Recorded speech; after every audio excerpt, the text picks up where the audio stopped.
She was late for the interview that could have changed her life, but fate made her stop for an old woman in a wheelchair. Her world flipped upside down, but that old woman held the keys to everything she ever dreamed of. Amelia Hayes never imagined that missing one job interview could change her entire life. For as long as she could remember, her life had been a constant struggle between survival and hope. Orphaned at 16, she had learned early that the world didn't slow down for broken hearts. While others her age went to college, Amelia learned to survive, juggling 2 part-time jobs, sleeping less than 5 hours a night, and taking online business classes with a second-hand laptop that froze more often than it worked. Every night, she'd sit by her tiny window, watching the lights of the city glitter like distant dreams. In those lights, she saw what she longed for: stability, dignity, and a future that didn't hurt so much to imagine. Rosebridge City was filled with stories like hers, people chasing opportunities that seemed always one step out of reach. But Amelia never stopped believing that maybe, just maybe, if she worked hard enough, her day would come. That day arrived on a chilly Monday morning. A letter in her inbox, an interview invitation from Grant International Holdings, one of the biggest firms in the country. A position in their finance department, a salary that could pay her debts, maybe even allow her to breathe again. For the first time in years, Amelia smiled at her reflection. She looked tired, but she also looked determined. Her clothes weren't new, just her neatest blouse, ironed the night before, and shoes polished to hide the years of wear. Her heart raced with both fear and hope as she whispered to the faded photograph of her parents on the nightstand, "I'll make you proud today." Outside, the sky was gray and heavy, a sign of rain. But Amelia didn't care. She left her small apartment early, clutching her folder like a lifeline. The city was already awake, buses growling, vendors shouting, office workers rushing past. Every sound felt like a countdown to the moment her life could finally change. But life, as she'd learned, rarely follows our plans. Halfway through the route, the old city bus groaned, sputtered, and came to a dead stop. A trail of gray smoke hissed from the engine. The driver sighed, announcing they'd have to wait for another bus. Around her, passengers complained, checked their watches, cursed under their breath. Amelia's heart dropped. The interview was in 40 minutes. The next bus wouldn't come until at least 30. She couldn't wait. She grabbed her folder, apologized to no one in particular, and started running. The wind whipped against her face. Her shoes slapped the pavement. She ran past bakeries opening their doors, past commuters glued to their phones, past the glass towers of a city that didn't know her name. Her lungs burned, her chest tightened, but in her mind, she could already see herself walking into that interview room, smiling confidently, ready to finally change her story. She was so close. Just 6 more blocks to the skyscraper. And that's when it happened. At a crosswalk crowded with cars, an elderly woman in a wheelchair sat stranded halfway across the road. A bag of groceries had fallen, oranges rolling into traffic. Drivers honked impatiently, pedestrians walked past pretending not to see. The woman's face was pale, frightened, her trembling hands unable to move the chair fast enough. Amelia froze. Her eyes darted from the traffic light to her watch. 20 minutes until the interview. If she stopped, she'd be late. If she didn't, someone might get hurt. Her heart made the choice her head hesitated to. Amelia ran toward the woman, weaving between cars that slowed just enough for her to reach her. She gathered the scattered groceries, pushed the wheelchair to safety, and helped the woman steady her breath. The old woman looked at her with watery eyes, whispering something Amelia barely caught, something about kindness being rare these days. But Amelia was too out of breath to respond. She smiled weakly, helped her to a nearby bench, and asked if she was all right. The woman nodded, still studying her face. There was something unusual in that gaze. something deep, almost knowing. Amelia didn't think much of it. She checked her phone. 9:14. The interview had started. She felt a knot tighten in her stomach. She apologized softly to the woman, wished her well, and hurried off again. But every step felt heavier than before. By the time she reached the massive glass tower of Grant International, 15 minutes had already passed. Inside, the lobby gleamed with marble floors and gold accents. Everything smelled like success and expensive perfume. Amelia's reflection in the glass doors looked out of place. A simple girl with messy hair, rain-speckled blouse, and desperate eyes. She approached the receptionist, breathless, explaining she was late but had an interview scheduled. The receptionist, polite but detached, told her the interviews had already ended. There was no time left. She could apply again next quarter. Amelia nodded slowly.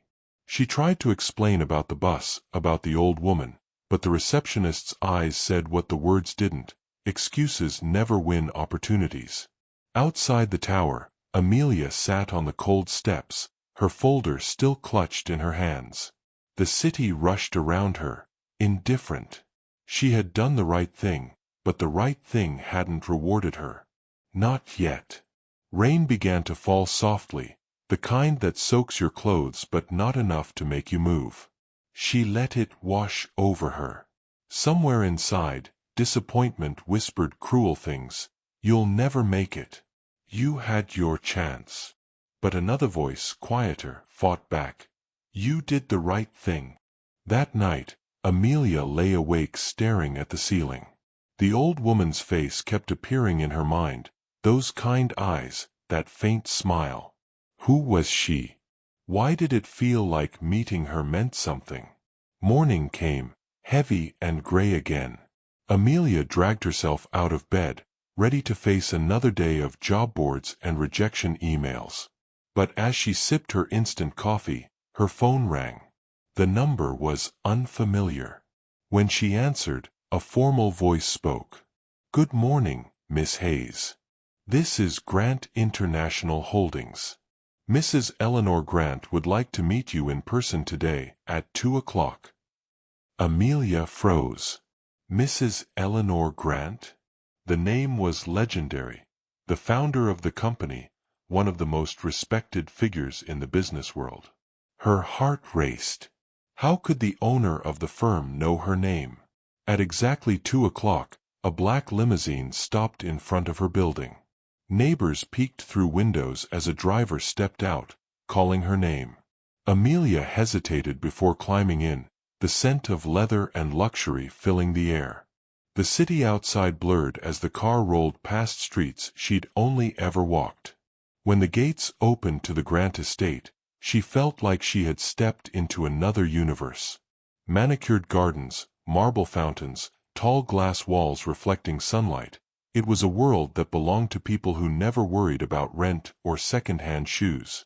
The driver opened her door, and an assistant led her through the mansion's hallway. Everything was silent except for the ticking of a distant clock.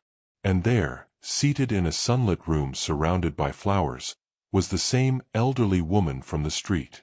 For a moment, Amelia couldn't breathe. The woman smiled warmly. I told you I'd remember you, she said softly. And that's when Amelia realized she hadn't missed her opportunity at all. Fate had simply rewritten it. Mrs. Eleanor Grant was no ordinary woman. She was one of the city's most powerful figures, the matriarch of the Grant Empire and grandmother to the reclusive billionaire CEO, Alexander Grant. As the two women spoke, Amelia learned something remarkable. Mrs. Grant had been out alone that morning, disguised and observing, testing the world's kindness. She wanted to see who would stop, who would care. Many had walked past. Only one had stopped, Amelia. Eleanor smiled as she told her, You showed me something this world forgets too easily, my dear. Compassion. The kind of heart that money can't buy. Amelia listened in disbelief. The old woman continued, "I owe you more than a thank you. I want to give you a position, closer to my family. My grandson, Alexander, runs the company now. Brilliant, but distant. Closed off. Perhaps you can remind him what it means to trust again." The offer felt surreal. Amelia didn't know whether to feel honored or terrified. She wasn't from this world, a world of luxury, power, and cold marble halls. Yet, as Mrs. Grant spoke, she felt something stir inside her, the faint spark of destiny. Later that evening, as she returned home in the limousine, Amelia watched the city lights flicker across the window. She thought of her parents, of every failure and disappointment that had led her here. Maybe every delay, every detour, every heartbreak had been preparing her for something greater. That night, for the first time in years, Amelia didn't feel like life was punishing her. She felt like it was guiding her, gently, quietly, towards something extraordinary. Because sometimes, the most beautiful beginnings are disguised as the moments we think we've lost everything. And as she closed her eyes, Amelia couldn't help but wonder, what if the stranger she helped was the key to a destiny beyond her wildest dreams? Fate had called, and Amelia had already answered. When Amelia accepted Mrs. Eleanor Grant's offer, she didn't realize she was stepping into a world completely unlike her own. For years, she had lived in small rooms that smelled of old paint and instant coffee. But now, she was walking through the marble halls of a mansion where chandeliers sparkled like captured stars, and silence was so heavy it almost echoed. Eleanor Grant had insisted Amelia stay for dinner that first evening. The long dining table looked like something from another century. Polished oak, crystal glasses, silver forks that gleamed beneath soft golden light. Amelia sat quietly at the edge, unsure which spoon to use, afraid of making a mistake. Yet Eleanor spoke to her with such warmth that the fear began to fade. There was something about the old woman's presence, calm, yet commanding, that made Amelia feel both small and seen. Eleanor listened to her story in silence. When Amelia spoke of working 2 jobs and studying at night, Eleanor nodded thoughtfully, her eyes softening with something like pride. Then, just as dessert was being served, Eleanor said something that made Amelia's fork pause in midair. "You remind me of someone I used to be," the older woman said. "Strong, kind, but too modest to see her own worth." Amelia smiled faintly, not knowing what to say. Later that night, Eleanor's personal assistant approached her with new instructions. She was to start work at Grant International the following Monday, not in the finance department as she had first applied, but in a special role within the executive office. A position that reported directly to Alexander Grant, the company's CEO. The name alone carried weight in the city. Alexander Grant, the man who had taken his father's empire and turned it into a global powerhouse. A billionaire at 33, known for his genius, his temper, and his silence. Newspapers called him the Ice King. Rumors said he never smiled, never trusted, never forgave. On her first morning at the company, Amelia walked through the grand glass doors again, the same ones she had exited in tears just days before. But this time, her name was on the security list. The guards greeted her. The receptionist, the same woman who had once turned her away, now smiled politely and handed her a visitor badge with Executive Assistant, Office of the CEO, written across it. Amelia's heart pounded as the elevator climbed to the top floor. She could feel the distance between the world she came from and the one she was entering with every passing floor. The doors opened to silence. The executive floor was all glass, steel, and quiet authority. The air smelled of coffee and ambition. When she entered Alexander Grant's office for the first time, she half expected to see a man in his 60s, the way most CEOs looked in her imagination. But the man who turned to face her was young, strikingly so. Sharp gray eyes, dark hair, suit tailored perfectly, every gesture measured. He looked at her like someone inspecting an unfamiliar equation. "Mrs. Grant tells me you'll be assisting me for a while," he said flatly. His voice was deep but cold, like ice against glass. "You'll coordinate my schedule, handle correspondence, and stay out of my personal matters." "Understood." Amelia nodded quietly. "Yes, Mr. Grant." That was the first of many quiet exchanges. Her polite yes, his curt instructions. For days, their interactions were purely transactional. Amelia worked diligently, double-checking every file, memorizing every pattern in his schedule, trying not to make mistakes. But she noticed things others might not have. The way Alexander lingered on family photos on his desk, a younger version of himself with his parents and a little sister. The way his expression hardened when his phone buzzed with certain calls. The faint loneliness that hung behind his professional composure. Still, life in the billionaire's world wasn't easy. In the corridors, whispers followed her. Some saw her as an outsider. Others were more direct.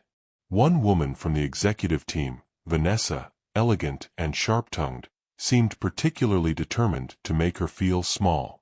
"Coffee duty suits you, Miss Hayes," she would say with a smile too sweet to be sincere. "Not everyone belongs upstairs." Amelia never responded. She had learned that silence often speaks louder than words. But not everyone was cruel.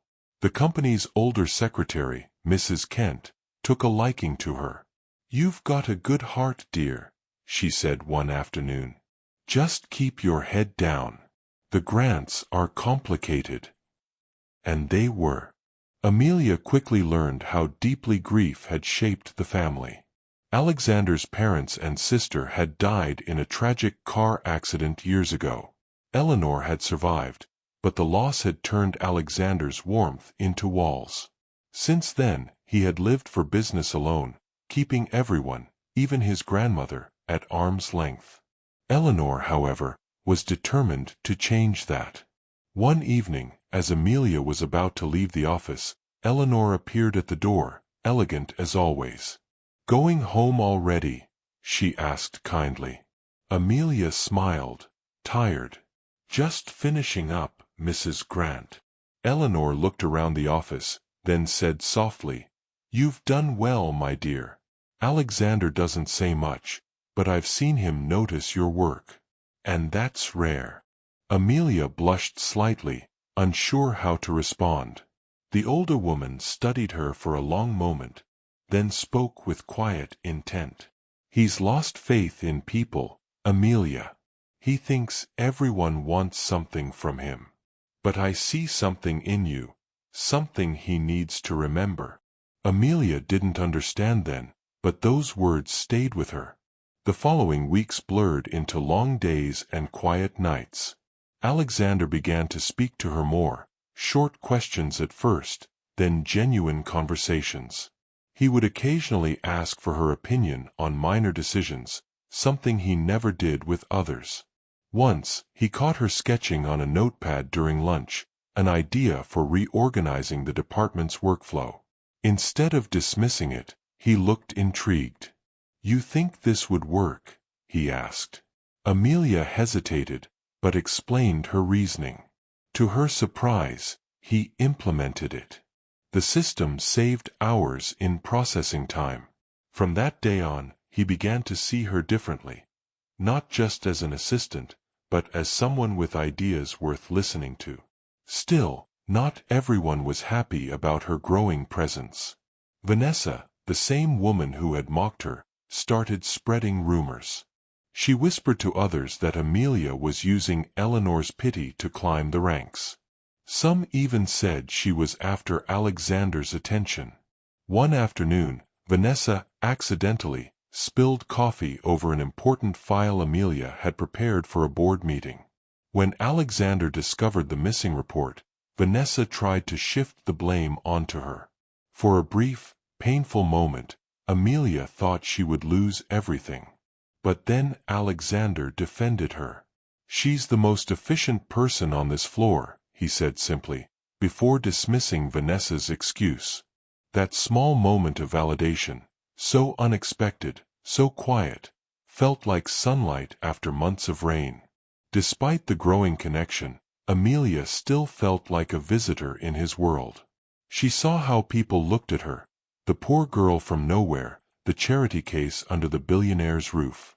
But Eleanor continued to nurture something deeper between them. She invited Amelia to family dinners, often seating her beside Alexander. The two would talk about work, but sometimes their conversations wandered into softer territories: books, travel, childhood dreams. She learned that Alexander once loved to paint, that he'd stopped after the accident. She learned that he visited his sister's grave every Sunday morning before work. She learned that beneath the armor of wealth and control, there was a wounded heart still searching for peace. And slowly, Amelia began to see him not as the cold CEO, but as a man who had forgotten how to hope. One evening, after a long day at the office, Alexander offered to drop her home. The car ride was quiet, the city lights passing by like scattered stars. "Out of nowhere," he said, "my grandmother speaks highly of you. She doesn't do that often." Amelia smiled softly. "She's been very kind to me." He looked at her, eyes thoughtful. "You remind me of someone I used to know, before everything changed." He didn't say who, but Amelia didn't need to ask. Something shifted that night, something unspoken, fragile, and real. But not all change comes peacefully. A week later, a rumor spread through the company. Someone had leaked sensitive financial data to a rival firm. Suspicion filled the air. Security was tightened. Everyone whispered, everyone watched. When Amelia's name appeared in an anonymous email accusation, her heart nearly stopped. The evidence was weak but pointed: a message from her company account, an attachment sent to an unknown address. Alexander called her to his office, his expression unreadable. For the first time, he looked at her not with trust, but with doubt. "I didn't do this," she said quietly, her voice trembling. He studied her for a long moment, then said nothing. The silence hurt more than words could. She left the office that night with tears she refused to shed, wondering if kindness had once again cost her everything. But the next morning, an internal audit revealed the truth. The real culprit was Vanessa, the same woman who had envied her from the start. The evidence was undeniable. She was escorted out of the building by security. Alexander didn't apologize directly.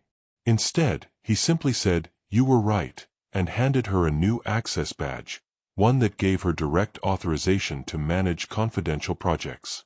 It wasn't just trust. It was respect. That evening, Eleanor called her to the mansion for tea. She listened quietly as Amelia described everything that had happened. When Amelia finished, Eleanor smiled knowingly. "See, my dear," she said softly, "the good are often tested hardest, but they always rise again."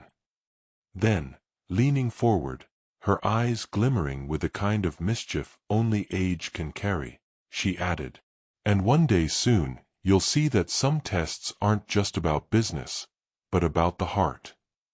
Amelia didn't understand what she meant then. But fate, as always, was already writing its next chapter. She had always believed that life rewarded hard work, that good people eventually found their light. But what she was about to learn was that the path to that light often led through storms. After the incident with Vanessa, things at Grant International slowly returned to normal, at least on the surface. But beneath the calm, something was changing. Alexander had started to look at her differently. Not with the cold, dismissive professionalism he once wore like armor, but with something quieter: curiosity, respect, and maybe, something deeper that neither of them dared to name. It began with small gestures, moments so fleeting they could almost be missed. A second cup of coffee waiting on her desk in the morning.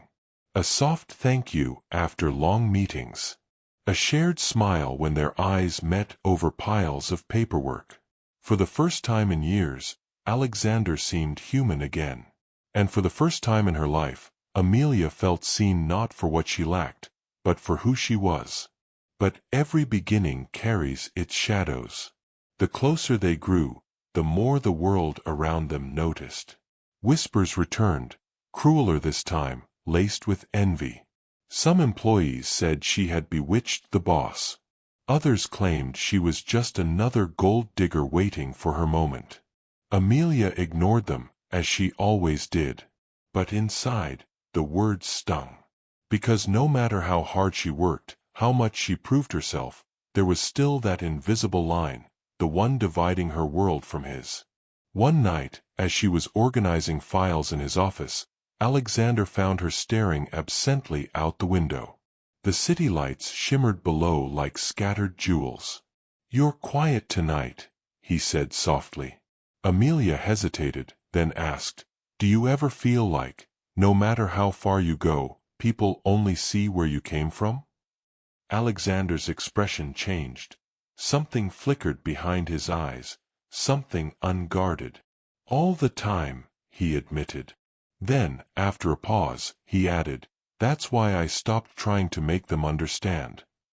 Amelia turned to him, her voice almost a whisper. "But don't you get tired of being alone in it?"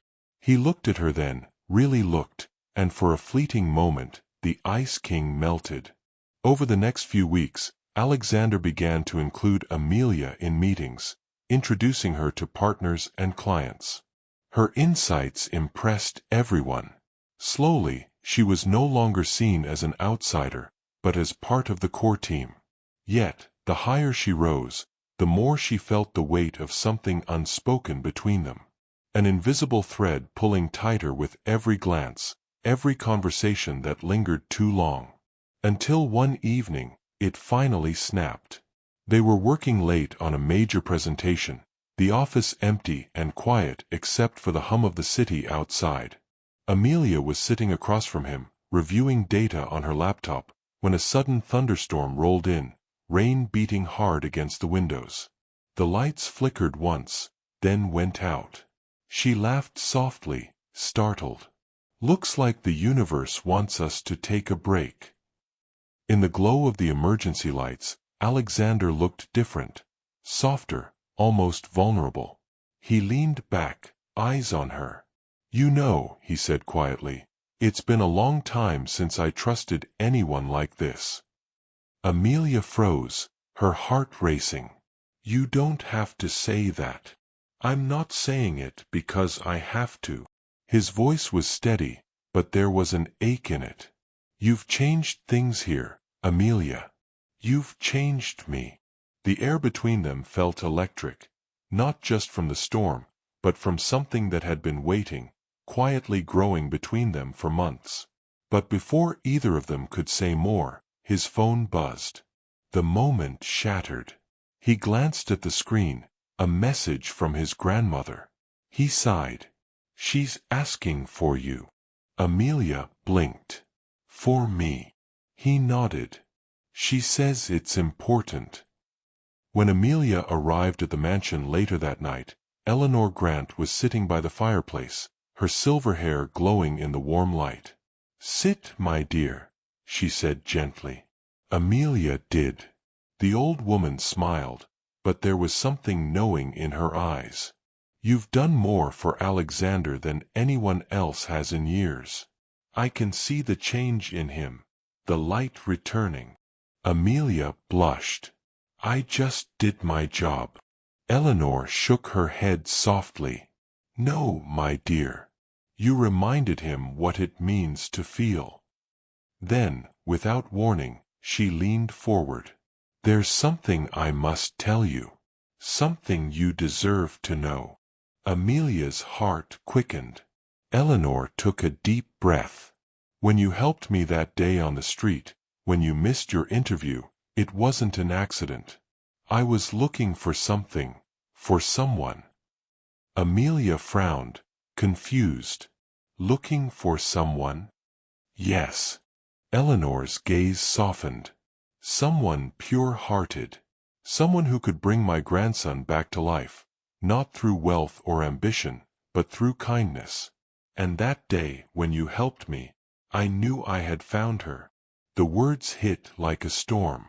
Amelia stared at her in disbelief. You mean, you wanted me to work for Alexander? Eleanor smiled faintly. Work for him, yes. But more than that, to heal him. To show him love still exists in this cold world. Amelia's breath caught. Mrs. Grant, The old woman placed a hand over hers. Don't answer now, my dear. Just promise me one thing. Don't run from what's real, even if it frightens you. That night, Amelia couldn't sleep. Eleanor's words echoed in her mind, colliding with memories. The stolen glances, the late-night talks, the quiet concern in Alexander's eyes. Was she truly meant to be part of his story, or just a piece of someone else's plan? 4 days, she kept her distance. She buried herself in work, avoided Alexander's gaze, and tried to quiet her heart. But the harder she tried to forget, the louder the silence between them became. Finally, Alexander confronted her. "You've been avoiding me," he said one evening, his tone sharper than usual. Amelia met his eyes, forcing calm. "I've just been busy." "Don't lie to me," he said quietly. "Something's changed. Tell me what it is." She hesitated. "Your grandmother told me. She said she brought me here for a reason. To help you." He frowned. "She what?" Amelia swallowed.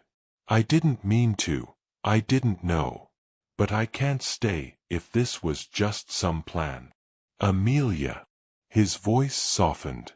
"It wasn't just her plan. Maybe she started it. But you stayed because of me." The room fell silent. Amelia could hear her heart pounding, steady, wild, real. Then, for the first time, Alexander reached out and took her hand. "Do you really think," he whispered, "I'd let anyone choose who matters to me?" Tears burned behind her eyes, but she smiled faintly. "I don't know any more." He leaned closer, his voice trembling just enough to reveal the truth beneath it. "Then let me show you." But just as their hearts began to find one another, the world outside conspired again. News broke that someone inside Grant International had been leaking trade secrets to competitors. This time, a much larger scandal, threatening the company's reputation. Investors panicked, the media swarmed, and every move Alexander made was scrutinized. The board began to question his leadership. Rivals circled like vultures. And in the chaos, someone once again pointed fingers at Amelia. A forged signature, a manipulated email. The setup was cleaner this time, and the timing, devastating. Alexander's trust wavered again. He didn't accuse her directly, but the silence returned, heavy, suffocating. When she came to work the next morning, her access card didn't work. Security stopped her at the door. "I'm sorry, Miss Hayes," one of them said awkwardly. "Mr. Grant asked that no one without clearance enter until further notice." The words cut deeper than any insult. She left the building in tears, her heart breaking not from humiliation, but from the feeling that she had lost something far more precious than a job. 4 days, she disappeared. Turned off her phone. Ignored messages. She went back to the small neighborhood she once called home, a place that smelled of rain and dust and simpler dreams. But even there, she couldn't escape the memories. The way Alexander had looked at her. The warmth in his voice when he said her name. the faint smile she'd pulled from the man the world called heartless. And though she told herself it was over, a small part of her still believed he'd come for her. Meanwhile, at Grant International, the truth began to surface. An internal investigation revealed that the leak had come not from Amelia, but from a long-time board member secretly working with competitors. Alexander was furious, but more than that, ashamed. He had doubted her. Again. For the first time in years, he left his empire behind and drove through the night, back to the city's quiet outskirts, to the little street where kindness had once rewritten his fate. He found her sitting on a park bench, the evening wind carrying the faint scent of rain. She looked up as he approached, surprised and hurt colliding in her eyes. "I'm sorry," he said simply. "I should have trusted you. I should have believed in the woman who changed everything." Amelia didn't speak. Tears welled silently, spilling before she could stop them. He sat beside her. "I built walls to protect myself, Amelia. But you made me realize walls keep the light out, too."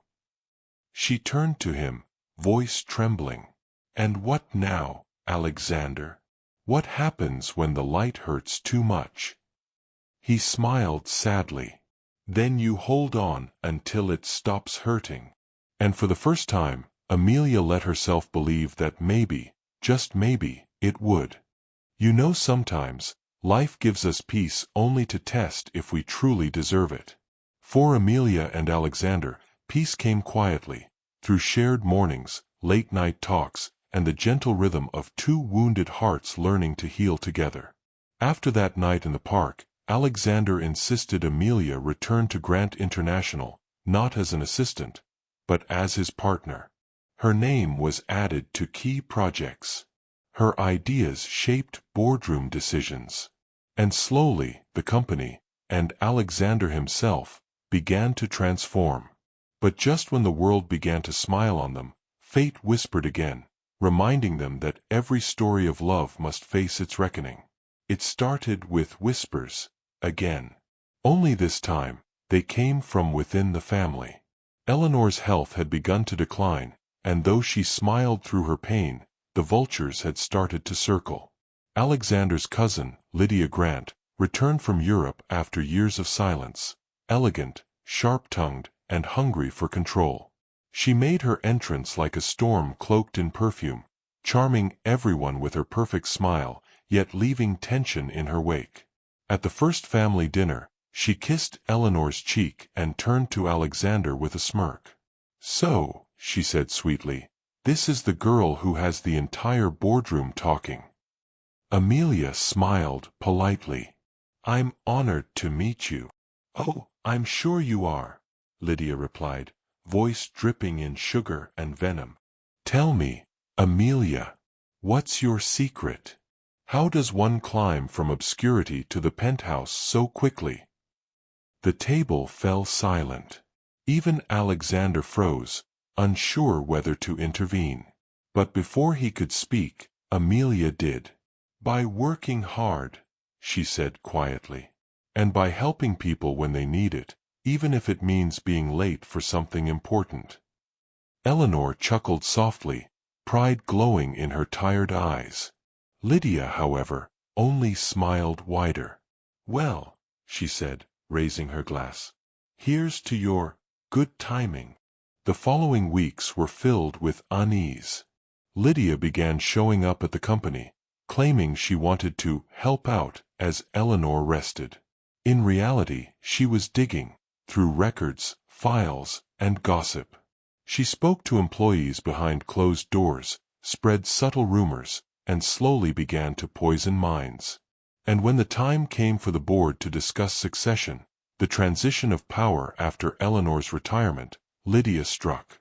She presented evidence that Amelia had manipulated her way into the family's confidence, a forged email suggesting Amelia had targeted Alexander long before meeting him.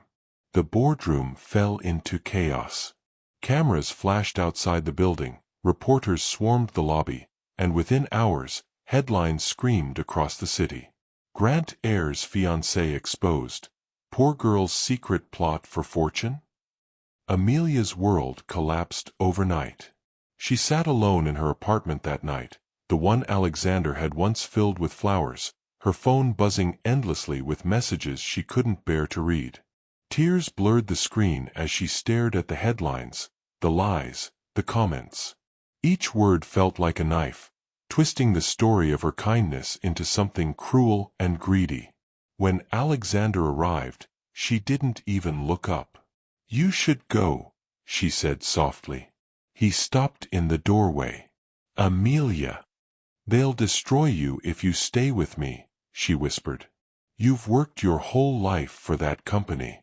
Don't throw it away for someone like me." He crossed the room slowly, kneeling before her. "Someone like you," he repeated. "Amelia, you're the reason I still have that company. You're the reason I can breathe again." She looked up, eyes red. "Then why does it hurt so much to stay?" "Because," he said quietly, "the truth always hurts before it heals." He reached for her hand, but she pulled away. "I can't fight your world, Alexander. I don't belong in it." He stood, his heart heavy. "Then I'll bring my world to yours." The next morning, Alexander called for a press conference. Every major network attended.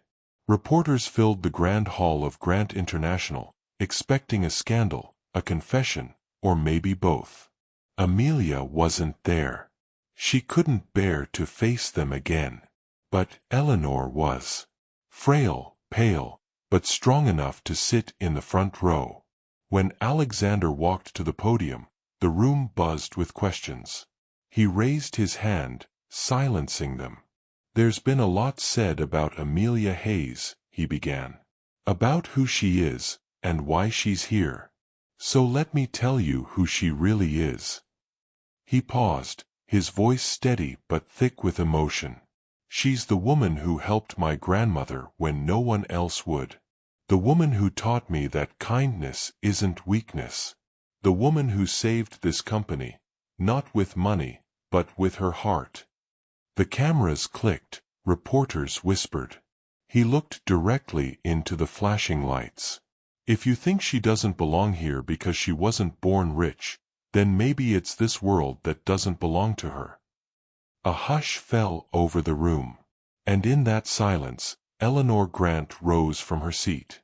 Her voice, though frail, carried across the hall like a bell. "My grandson is right," she said. "Amelia Hayes is more of a Grant than any of us. And I will make it official." She turned to Lydia. "As of today, Amelia Hayes will inherit part of this company, and when I'm gone, she will stand beside Alexander as its rightful co-chair." Gasps echoed across the hall. Lydia's face drained of color. Eleanor's hand trembled slightly, but her gaze was fierce. "You call it manipulation, Lydia. I call it destiny." The fallout was swift. Lydia's forged evidence was exposed. She was removed from the board, her assets frozen pending investigation. The tabloids shifted their tone within hours, from scandal to redemption. But for Amelia, none of it mattered. What mattered was the sight of Eleanor smiling again, proud and peaceful, and Alexander standing beside her, not as a billionaire, but as a man finally free of his shadows. That night, when the cameras were gone and the city had quieted, Alexander took Amelia's hand in the mansion garden. The air smelled of roses and rain, the same scent that had followed their story since the very beginning. "I almost lost you," he whispered. Amelia smiled softly. "You didn't. You just had to find me again." He brushed a strand of hair from her face. "You still want to run?" She shook her head. "Not anymore." "Then stay," he said. "Not because the world approves, but because we do." And for the first time, Amelia said the words she had been too afraid to believe. I'm not going anywhere. A week later, the entire city watched as Alexander Grant, the man who had once vowed never to love, stood before the world and married the woman who changed everything. The ceremony was simple, elegant, real. No gold, no grandeur.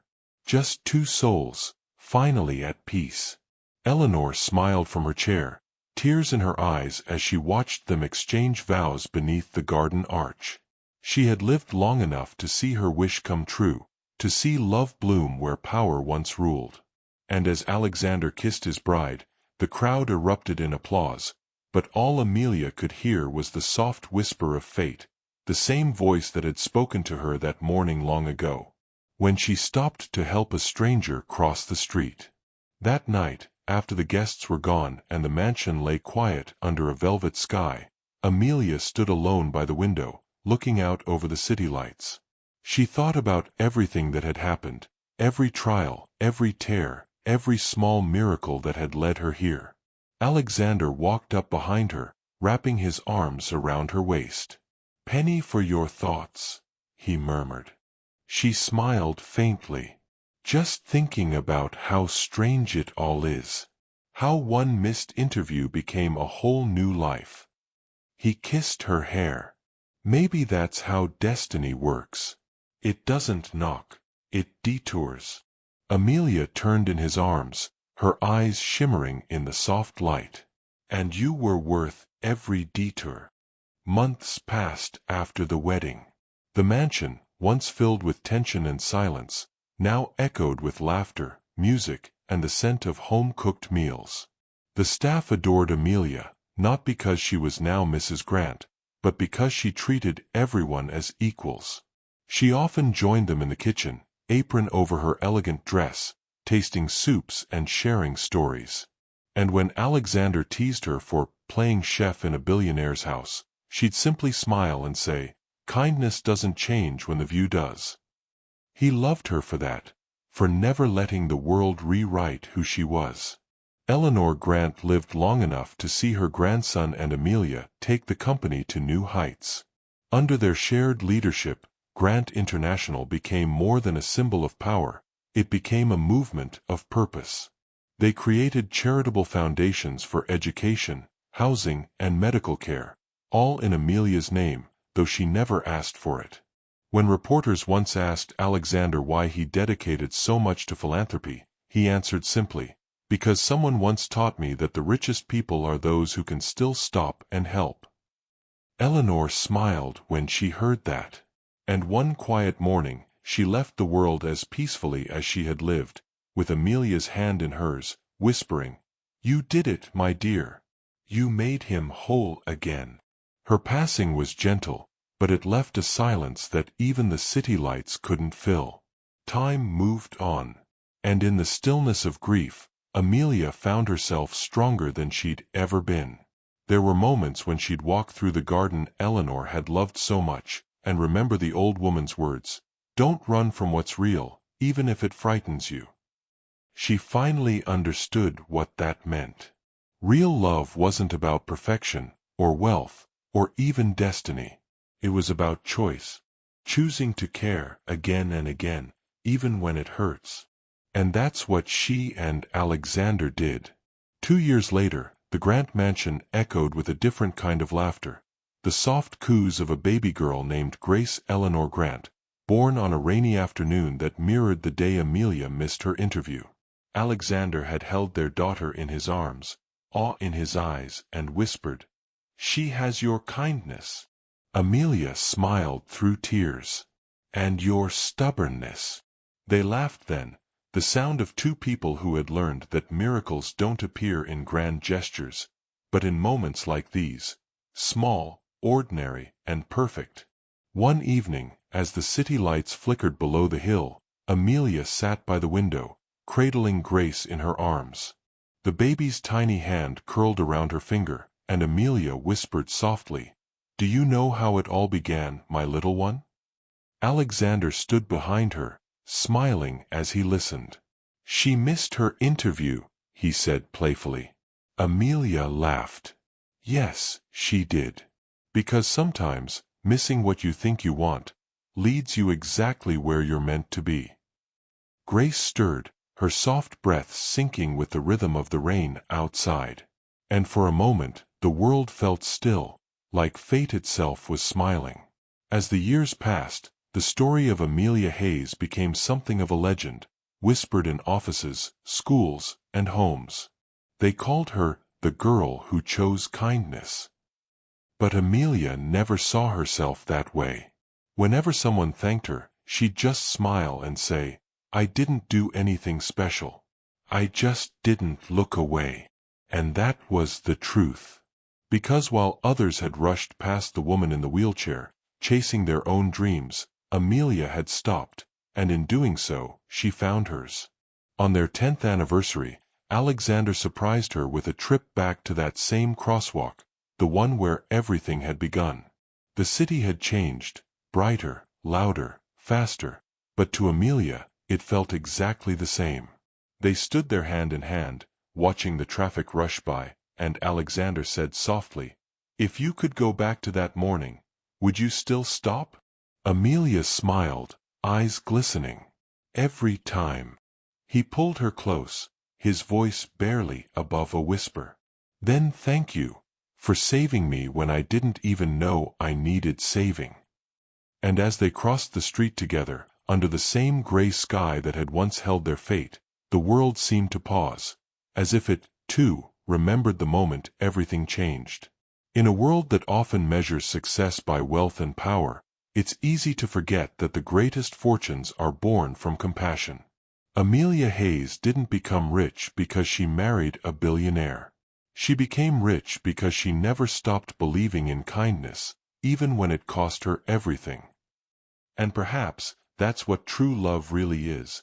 Not a fairy tale, but a chain of small choices, made with a gentle heart and unshakable faith.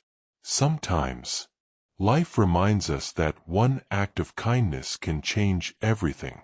Amelia's story isn't just about love or luck, it's about believing that goodness still matters, even when no one's watching. If her journey touched your heart tonight, maybe it's because we all carry a little bit of Amelia inside us. Tired, hopeful, still choosing to be kind.